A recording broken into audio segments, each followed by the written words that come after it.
Hello everyone, I'm the student of life, a student of life, so let's get to learning. Throughout history, humans have displayed an innate desire to collect, whether it be objects or living beings, driven by a quest for ownership or understanding. While modern zoos serve as significant cultural institutions, they are a relatively recent development in our history. Today, I will explore the fascinating history of zoos, tracing their origins from private royal animal collections to public menageries, and finally to the modern zoos we know today. Now, let's delve into the essential characteristics of collections, menageries, and zoos. When did humans first collect animals? How did they fill their collections? Royal or noble figures kept collections of animals starting from 2800 to 2250 BCE. Their collections filled up thanks to their servants capturing animals or other royal/noble figures giving them as gifts. What is a menagerie? The word menagerie originated from the French in the 1500s. Initially, it did not refer to an exotic animal collection, only later did it refer to one. Typically, menageries exhibited animals inside cages. What defines a zoo? Do zoos serve a significant purpose? A zoo, as stated by the Association of Zoos and Aquariums to its members, is a permanent cultural institution which owns and maintains captive wild animals that represent more than a token collection and, under the direction of professional staff, provides its collections with appropriate care and exhibits them in an aesthetic manner to the public on a regularly scheduled basis. They shall further be defined as having as their primary business the exhibition, conservation, and preservation of the Earth's fauna in an educational and scientific manner. The main purpose of zoos is to get visitors interested in animals and help form connections with what is out there in the wilderness. Let's turn back time and examine the periods from 3000 to 1001 BCE, where BCE stands for before current era. I will concentrate on events from this time frame, as earlier dates are not my focus. Notably, one of the earliest evidence of animal collections emerges between 2800 and 2250 BCE. Our first country to focus on during this era will be ancient Egypt. What did ancient Egyptians do with their animal collections? Are there any notable animal collections in ancient Egypt? In ancient Egypt, they wanted to get various wild animals used to their location's climate or acclimated. Evidence of this can be found in stone pictures of collared antelopes dating back to around 2500 BCE. Notable examples are Pharaoh Thutmose III in 15th century BCE, who introduced new plants, birds, and mammal species to his temple garden at Karnak.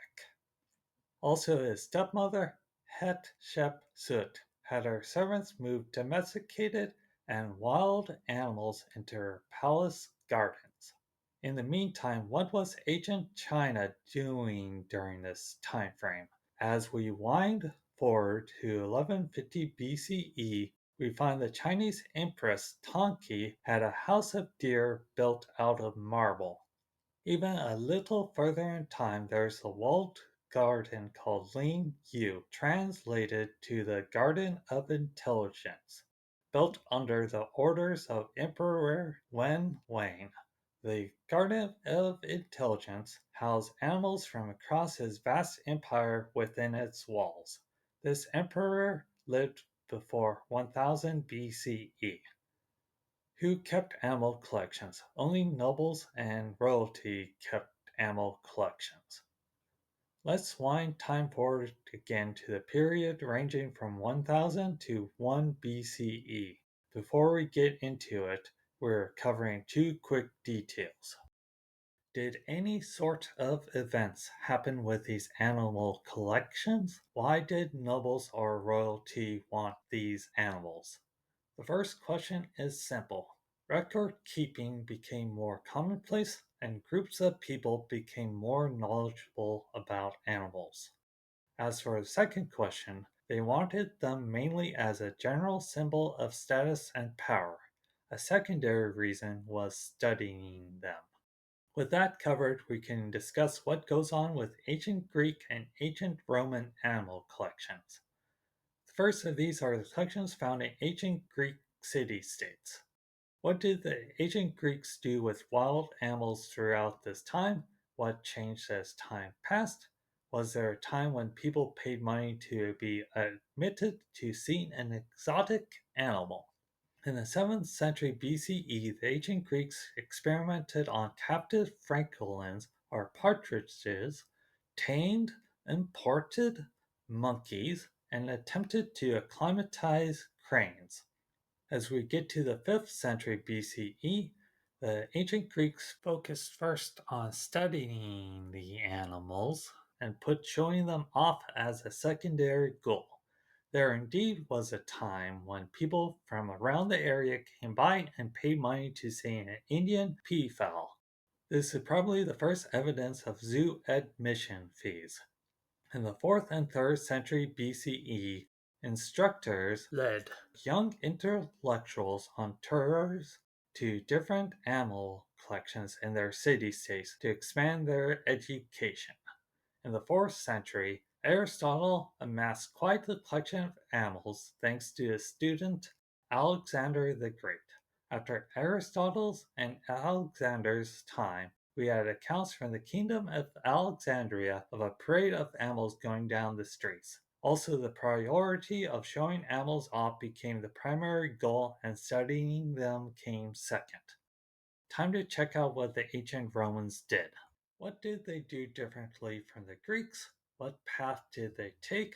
Are there any early examples of later zoo ideas that popped up at this time?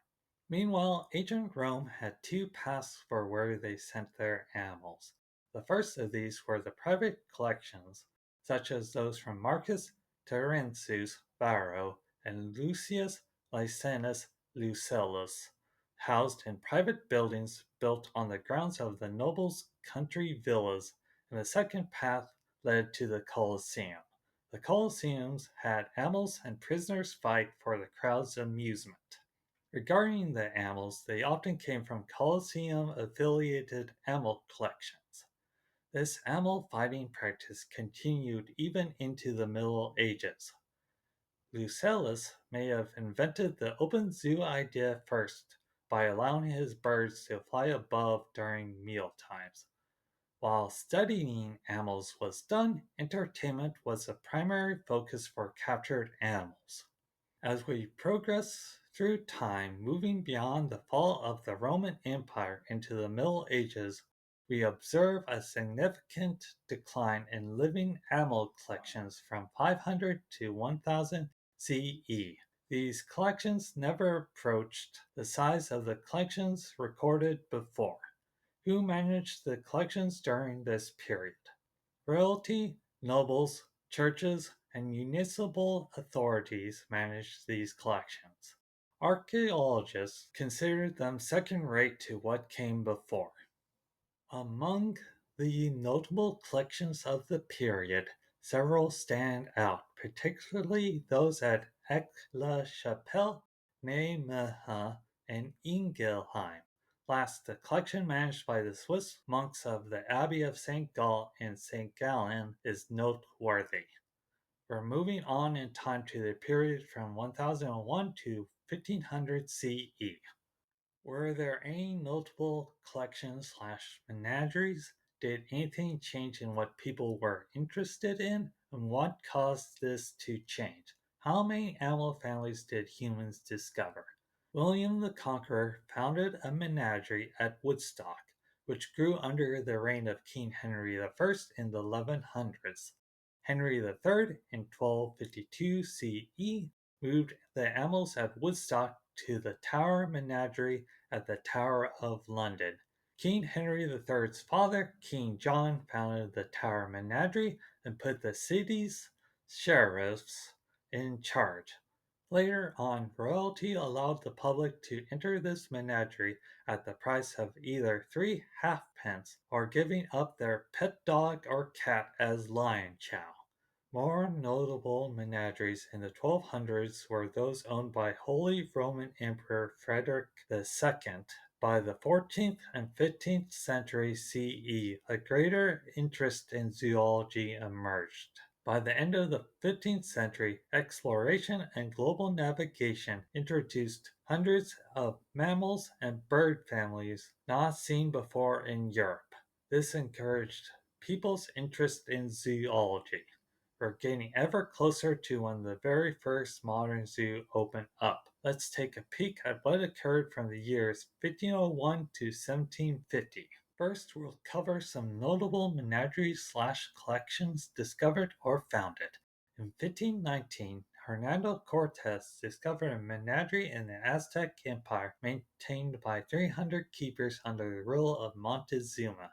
Meanwhile, in Europe, several notable menageries emerged, including the one owned by the Duke of Infantado around 1525-26 and another established at Chateau de Chantilly between 1530 and 1550.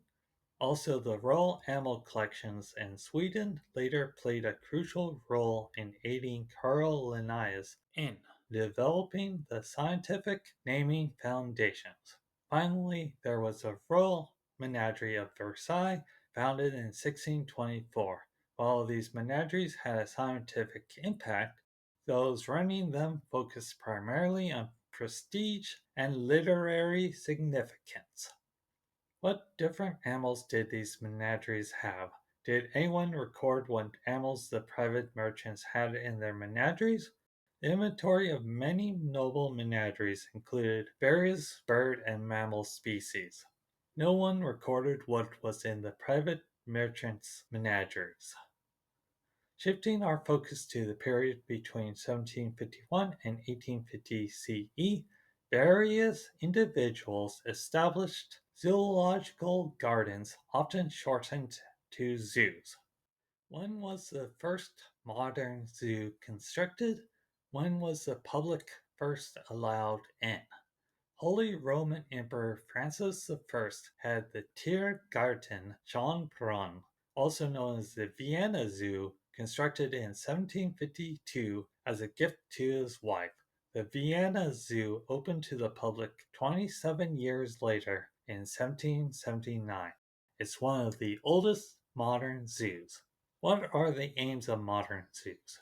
A modern zoo seeks to study living animals and to interest, amuse, and educate the public.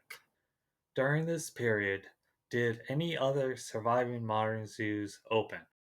Among the few modern zoos that have survived since their inception, notable examples include France's Jardin des Plantes, established in 1794, the London Zoo, established in 1828 by the Zoological Society of London and opened up to the public in 1847, and the Dublin Zoo, founded in 1831. Modern zoos prioritize scientific research, and a small number have celebrated their centennial anniversary. What interesting events happened at this time? During this era, traveling menageries remained a prominent attraction, a type of business established much earlier. A notable example from this period is George Wombwell's traveling menagerie, which began its tours in 1805. These menageries provided the only opportunity for the public to observe exotic animals as they made their way through the local area.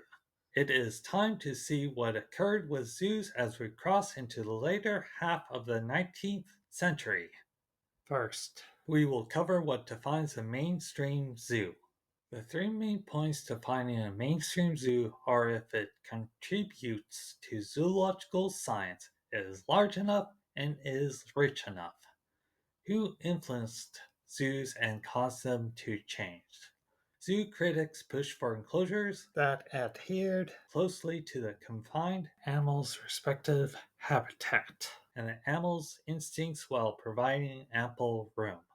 Olmsted, a landscape architect, created plans for a more natural zoo in 1871 and tried again in 1885 with little success.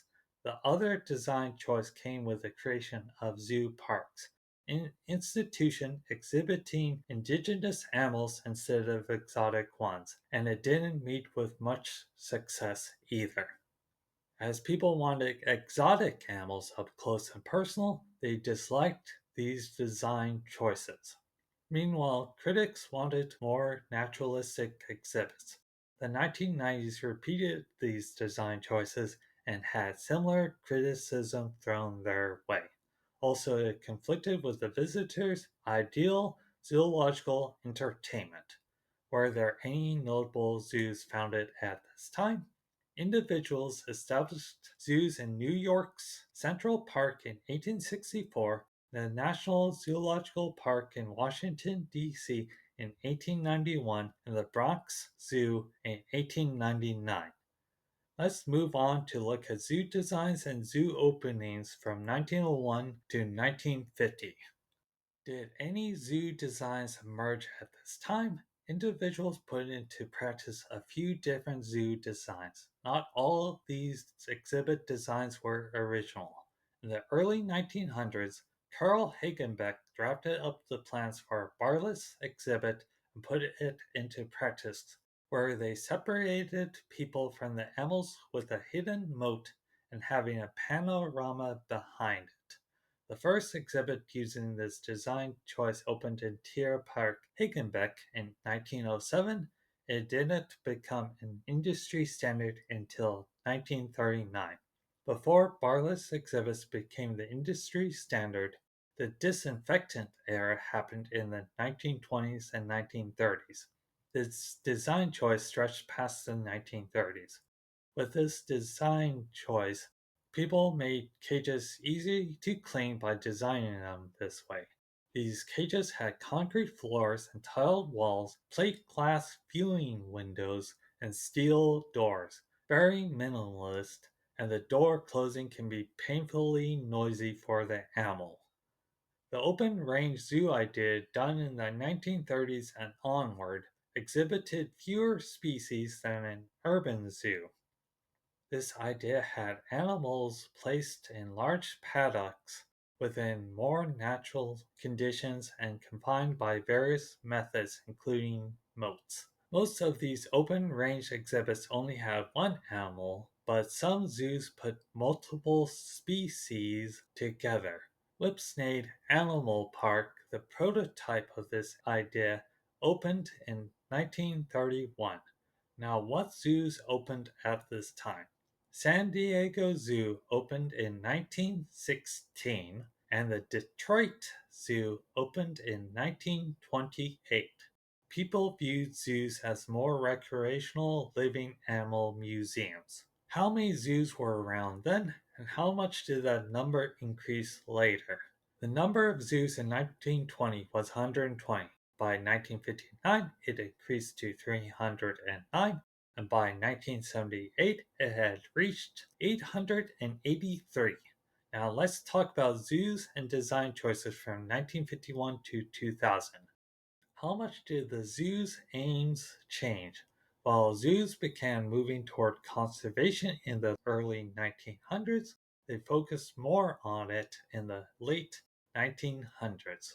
Supporting coordinated conservation programs. Offering support and facilities for conservation, increasing public awareness of the necessity of conservation, and increasing focus on zoology are some of the conservation goals. Conservationists help zoos develop into breeding centers to help repopulate endangered animal species and prevent them from going extinct. Also, this made zoos self-sustaining instead of removing an animal from the wild. Are there any proven success stories for these conservation aims? A proven success story of breeding in captivity was the black-footed ferret, with them becoming rare. People found a few on a private ranch and transferred them to AZA accredited places and partner organizations/agencies. With a plan and management in place, they increased the ferret population back up to 11,000 and people reintroduced them to the wild. Are there any design choices people went with at this time? In the 1950s and 60s, zoos stepped away from the barless exhibit style to what was called sanitary modernism. Also in the 1950s, zoos had to adapt to the animal instead of making the animal adapt to the zoo. Sanitary modernism, a more clinical style, made enclosures more minimalist. An example of this exhibit was the one in the Philadelphia Zoo. While it had outdoor grottos, it also had indoor areas with green tiled walls, stainless steel berths, running water, lighting, suites, and hospital walls. While the design choice swung this way, the zoo design choices swung back around in the 1950s and 60s to more naturalistic exhibits not too long after. In the 1960s, we had two naturalistic design choices: the safari park and the naturalistic exhibit. The first was a zoo concept where visitors could drive their cars into exhibits and get close to the animals. It wasn't necessarily safe because visitors opened their windows or exited their vehicles. Meanwhile, the Bronx Zoo opened up two naturalistic exhibits. These exhibits were the World of Darkness, an exhibit for animals thriving in darkness in 1969, and the World of Birds in 1972. In 1978, Seattle's Woodland Park Zoo opened the first ever landscape immersion exhibit with its gorilla exhibit. The landscape immersion replicated the animal's natural habitat to a stunning degree, and it wasn't only physical. This design choice moved things away from human-centric to biocentric viewpoints. Not only did they give animals a habitat, but they also gave visitors the impression they were within the animal's natural habitat. What zoos opened at this time? In 1972, the Madrid Zoo opened at the Casa de Campo, while the old site closed down at Retiro Park. We're moving on to the last section of time from the year 2001 to 2025. Did zoos experience any changes during this time? Zoos made some educational changes. They had people, whether paid or volunteer, give a brief talk about factual information on the animals inside an enclosure to visitors, or the zoos would have pre-recorded tapes that visitors could start by pressing a button. Also, they started education programs for students. How much did the zoo workforce variety expand? Zoos started hiring specialists in animal husbandry, health, nutrition, behavior, and record keeping. It's time for my written and visual references. I hope I helped someone to learn an amazing fact today or help to reinforce an old one. I'll leave you all with one last piece of advice. As the world keeps on turning, one can keep on learning. Thank you for tuning into my presentation and goodbye.